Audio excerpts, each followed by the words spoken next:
Isimbi TV mumbwira ikintu kuko imvugo niyo ngiro ku Isimbi TV. Sabe ndagukomeje ubuzima ni kubumera none bibari bibi ejo bikaba byiza ntuzihebe ugacika intege muri ubu buzima habaho ibihe by'umwijima n'ibihe by'umuco mu buzima habaho kuzamuka no kumanuka ibi urimo bikuremereye menya neza kuko makubivamo ndabakomeje nimucika intege Imana irahari.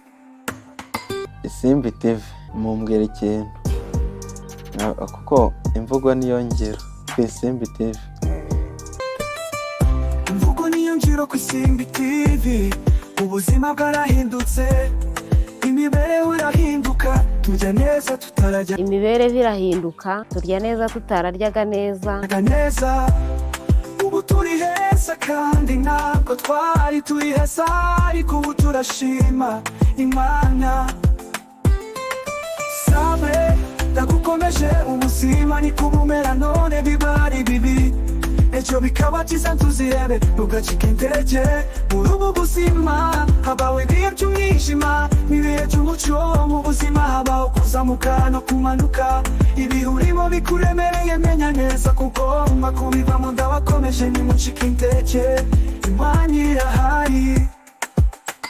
Njye na rero twamusanze afite ubuzima budafite ikerekezo, twamusanze ubuzima batazi aho bugana kuko umuryango we wari utishoboye, ariko bakunze Isimbi TV wamuhinduriye ubuzima. Imana ibaha umugisha. Sabe ndagukomeje ubuzima ni kubumera none bibari bibi ejo bikaba byiza ntuzihebe ugacika intege muri ubu buzima habaho ibihe by'umwijima n'ibihe by'umuco mu buzima habaho kuzamuka no kumanuka ibi urimo bikuremereye menya neza kuko makubivamo ndabakomeje nimucika intege Imana irahari.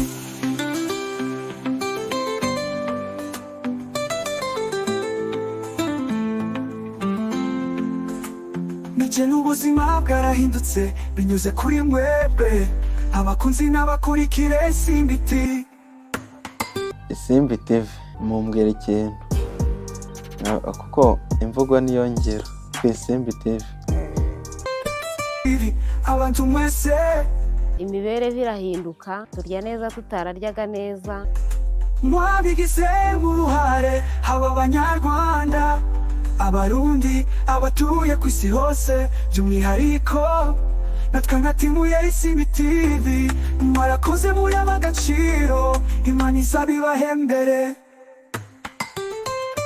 Sabe ndagukomeje ubuzima ni kubumera none bibari bibi ejo bikaba byiza ntuzihebe ugacika intege muri ubu buzima habaho ibihe by'umwijima n'ibihe by'umuco mu buzima habaho kuzamuka no kumanuka ibi urimo bikuremereye menya neza kuko makubivamo ndabakomeje nimucika intege Imana irahari.